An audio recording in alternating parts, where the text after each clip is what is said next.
Welcome to my channel. Chhatrashaya Republic School presents.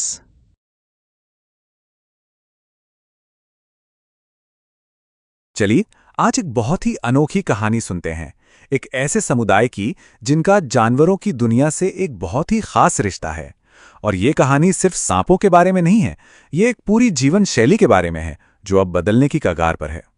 तो ये जो बात कही, ये कही है आर्यंत ने, जो कालबेलिया समुदाय का एक लड़का है। उसके पास एक कमाल का हुनर है, बीन बजाकर सांपों को नचाने की कला। ये कोई जादू नहीं है दोस्तों, ये एक कला है, एक हुनर है जो उसे विरासत में मिला है, जो पीढ़ी दर पीढ़ी चला आ रहा है। तो आखिर ये कालबेलियां हैं कौन? असल में ये सपेरों का एक समुदाय है और हमारी आज की कहानी का पूरा ताना बाना इन्हीं के इर्द गिर्द बुना गया है, जिनकी पहचान और विरासत सांपों के साथ बहुत गहराई से जुड़ी हुई है। अच्छा, तो इस कहानी को ठीक से समझने के लिए हमें थोड़ा सा वक्त में पीछे जाना होगा। और इस सफर में हमारे गाइड होंगे आर्यनाथ के दादाजी रोशन नाथ जी, जिनकी यादों से हमें पता चलेगा कि एक जमाना था जब सपेरों को समाज में बहुत इज्जत मिलती थी। दादाजी की बातों से पता चलता है कि ये सिर्फ उनका काम नहीं था, ये तो उनकी पूरी जिंदगी थी। उनकी जिंदगी एक जगह से दूसरी जगह सफर करते हुए ही बीतती थी और वो अपने सांपों को किसी कीमती खजाने की तरह बांस की टोकरियों में लेकर घूमते थे और लोगों की सेवा करते थे। जरा सोचिए, एक सपेरे का दिन कैसा होता होगा जब वो किसी गांव में पहुंचता था। सबसे पहले अपनी बीन बजाकर लोगों को इकट्ठा करना, फिर सांपों के साथ उनका मनोरंजन करना, और फिर एक और बहुत जरूरी काम, अपने टिन के डिब्बे से दवाइयां देना। तो मतलब साफ है, वो सिर्फ तमाशा दिखाने वाले नहीं थे। अरे वो तो गांव की जिंदगी का एक बहुत जरूरी हिस्सा थे। वो वैद्य थे जो जंगल की जड़ी बूटियों से दवा बनाकर दूर दराज के लोगों का इलाज करते थे। वो किसानों के खेतों से खतरनाक सांप पकड़ते थे और सांप के काटने का इलाज भी जानते थे। लेकिन फिर सब कुछ बदल गया। कहानी में एक मोड़ आता है, एक नया कानून, और इसी कानून की वजह से ये सदियों पुरानी परंपरा खत्म होने की कगार पर आ जाती है। यही वो टर्निंग पॉइंट था। सरकार ने कानून पास किया कि अब से कोई भी जंगली जानवरों को पकड़ नहीं सकता, उन्हें अपने पास रख नहीं सकता। कालबेलिया समुदाय के लिए ये सिर्फ एक नियम नहीं था, ये उनकी जिंदगी और उनकी रोज रोटी पर एक सीधी चोट थी। तो सवाल उठता है कि ये बैन लगा क्यों? देखिए, सरकार का इरादा अच्छा था, वो जानवरों के अवैध शिकार को रोकना चाहते थे। लेकिन कालबेलिया समुदाय के लिए ये बात गले नहीं उतरी। वो कहते थे, हम शिकारी नहीं, हम तो संरक्षक हैं। हमने कभी सांपों को मारकर उनकी खाल नहीं बेची। दादाजी की ये बात, सांप हमारा खजाना है, उनके नजरिए को बिल्कुल साफ कर देती है। उनके लिए सांप कोई चीज नहीं, बल्कि एक पवित्र विरासत थे।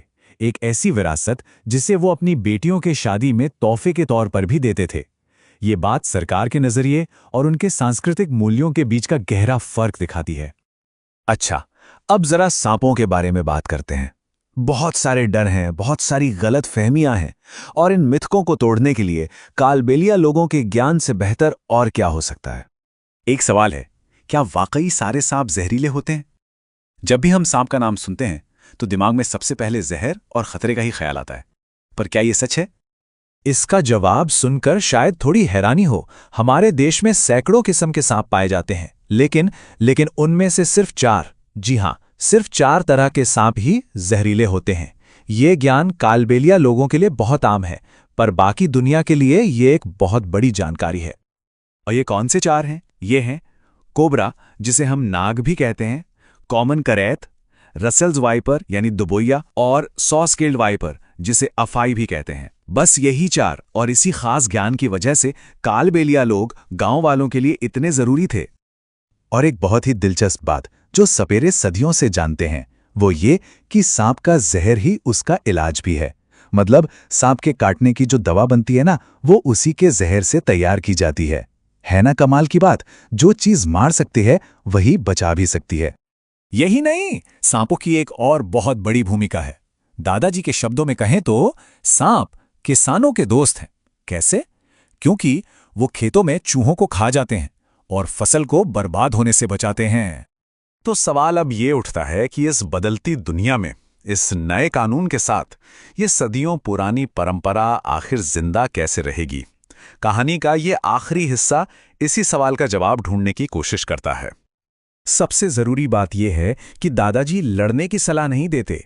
वो आर्यनित से कहते हैं कि अपनी इस विरासत को, इस ज्ञान को एक नए तरीके से लोगों तक पहुंचाओ, इसे बेकार मत जाने दो।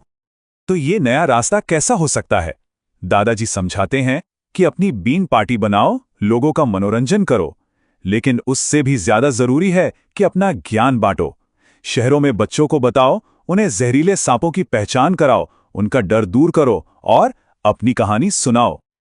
और हाँ, उनकी कला का एक और खूबसूरत पहलू है उनका संगीत।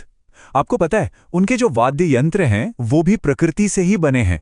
बीन, तुंबा, खंजरी, ये सब सूखी लौकी से बनते हैं।